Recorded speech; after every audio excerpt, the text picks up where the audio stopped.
Today on I'll Tell You. The sinister story written by Patrick Süskind. Perfume, the story of a murderer. On July 17, 1738, one of the most brilliant and abominable men of his time, Jean-Baptiste Grenouille, was born in the most putrid place in all of Paris.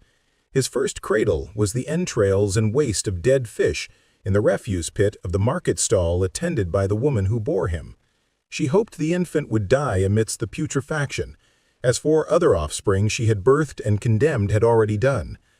Jean-Baptiste did not surrender to his fate, and exclaiming his desire to live, he burst into tears, exposing his wicked mother's crime. She was condemned to be decapitated for the crime of infanticide. Our protagonist is placed in the care of a wet nurse, who rejects him because the child is too voracious and strange, and she claims that he does not smell the way babies should smell. He is then assigned to the orphanage of Madame Galard, a woman devoid of smell and emotion. Jean-Baptiste discovers the world through his sense of smell. Not only is he capable of recognizing every existing thing through its scent, but he also intuitively grasps its nature. But Grenouille himself lacks an odor, of every aroma and every stench. Jean-Baptiste grows up hated by the other orphans, who try to kill him several times. When he was only 8 years old, Jean-Baptiste is sold by Madame Galard to a tanner named Grenouille. Our protagonist registers the odor of the man who bought him for 15 francs and knows that he is capable of beating him to death at the slightest complaint. For 7 years he works like a beast, demonstrating his resilience to diseases and poisons, such as malignant anthrax, which he survives. This resilience makes him highly valuable for work, and Grenouille eventually grants him a little freedom, which Grenouille uses to explore all the smells of Paris. At the age of 15, on the anniversary of the king's ascension to the throne, our protagonist perceives an indescribable aroma that seduces and fascinates him at the same time. Jean-Baptiste chases the fragrance through the crowd and reaches the source of the effervescent scent. A beautiful red-haired girl pitting plums is the one emanating the fragrance. He feels an uncontrollable impulse and clings to the young woman like a tick, sniffing and suffocating her at the same time. He absorbs her entire essence until she is dead and withered. That day, Jean-Baptiste decides to hoard all fragrances and become the greatest perfumer of all time. By his master's order, Jean-Baptiste delivers some skins to Giuseppe Baldini, an Italian perfumer, whom he impresses with his sharp sense of smell and intuition for creating perfumes, as he not only manages to imitate the fashionable perfume in Paris, but creates a much better one. Baldini is seized by greed and plans to exploit the boy. He buys the boy from Grenouille for 20 francs, and thus our protagonist learns all the secrets of distilling essential oils. After 3 years of work, Baldini gives the boy 25 francs, and he departs for Provence, where he hopes to learn more about his art and acquire new techniques that will allow him to capture aromas beyond flowers. On his way south, he avoids people and towns, as it is his first time outside Paris, and he is fascinated by the smells of nature, for the first time, the air, the earth, or the water are not contaminated with human odors. He reaches a cave where he settles for 7 years while the war between England and France rages. He lives like a hermit, eating what he finds and hoarding the collected fragrances, without forgetting the perfume of the beautiful red-haired girl. One night, after a nightmare, Jean-Baptiste awakens alarmed and realizes that he himself has no personal odor. After the initial panic, he decides to leave the mountain. Upon arriving at the city and impressing others with his emaciated appearance, he invents a story that he's been kidnapped in a cave by bandits for 7 years. A marquis, wishing to demonstrate his theory of the lethal fluid emanating from the earth, takes an interest in our protagonist, believing he is highly contaminated. He takes him under his protection and sets about detoxifying him, washing, curing, dressing, and shaving him. At the end of the process, Grenouille's presence is that of a gentleman. Housed in the palace, Grenouille manages to gain access to a laboratory and distills an aroma whose scent is an imitation of human essence, thus managing to be perceived by others as one of them and is accepted in society. With this new personality, he leaves for the city of Grasse. Upon arrival, he follows his nose and reaches the perfumery of Madame Arnoufli, a widow who employs her cruel and ignorant lover as foreman. The working conditions are miserable, but this does not affect Jean-Baptiste, who takes the opportunity to experiment and creates a new method for distilling the soul of a fragrance from flowers. His method involves impregnating the buds with melted animal fat to absorb their aroma, then managing to separate the fragrance from the fat using alcohol. And with a distillation process, he manages to separate the balm and turn it into the essential oil of things.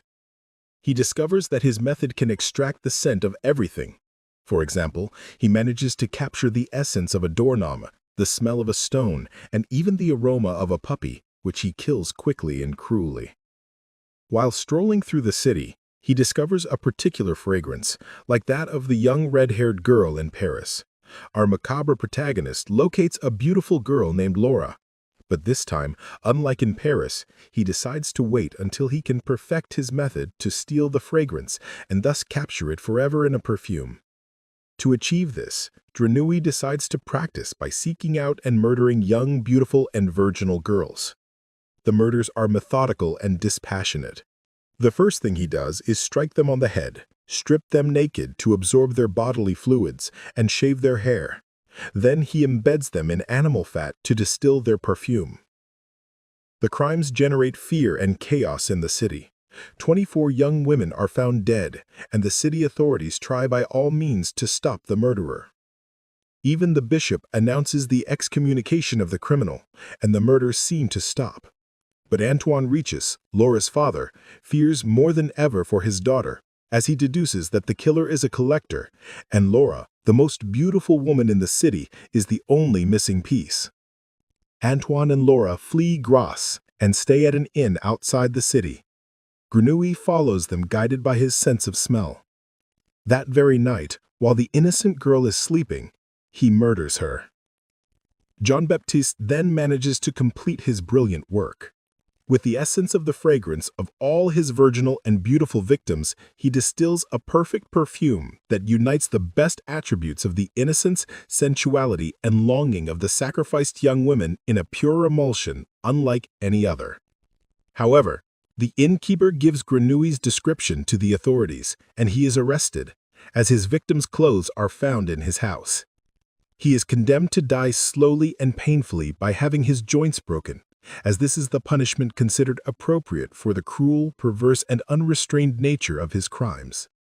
On the day of the public sentencing, 10,000 people gather in the city square, waiting like executioners to exact justice. Jean-Baptiste then anoints himself with his perfume, and those who smell the fragrance feel a certain intoxication and madness. They feel that the murderous tick that is our protagonist is incapable of suffering any harm, and furthermore, they wish to love him, possess him, and protect him. The 10,000 people, including guards and authorities, go mad, seduced by the aromas Grenouille exudes, and are induced into a feeling close to love, believing him to be the incarnation of an angel. In the end, the criminal is freed, and the crowd, incited by the olfactory effervescence, unleashes a vulgar and decadent orgy. Grenouille feels disappointed.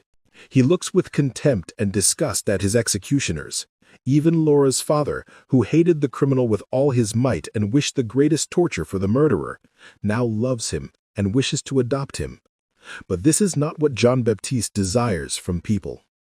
Disappointed and disgusted, he understands that he can make this insignificant people love him, but he cannot love.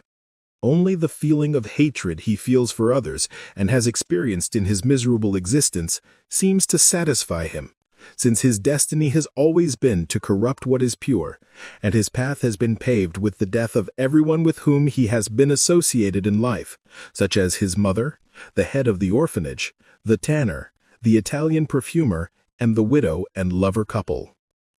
Grenouille decides to return to Paris, arriving on a hot summer day, just as it was on his birth. At night, he approaches the market where he was born and mixes with the people of that place, wretches, beggars, prostitutes, and criminals. Once there, condemned to death, he empties the entire contents of the perfume over his head, causing about 30 people, believing themselves to be in the presence of an angel, to go mad. Shouting, "He is an angel!" they throw themselves upon him, grab him, tear off his clothes, cling to him, and all try to keep a peace for themselves. In the resulting frenzy, they end up devouring Grenouille, completely erasing him from the face of the earth, and return to their homes with a feeling of extreme happiness, proud because they realize that for the first time, they have done something out of true love. And this is how the macabre story written by Patrick Süskind ends. What did you think of the protagonist's malice and the sinister nature of his creator? Did you notice that Süskind constantly intersperses descriptions of delight and disgust? How old were you when you read the novel? Let me know all your answers and opinions. I will read them with great interest. If you want to support the channel, all you have to do is subscribe and give the video a like. And if you want to encourage me to keep uploading stories, you can purchase my book, The Spectacle of Life. The details are in the description. Good luck, and until next time.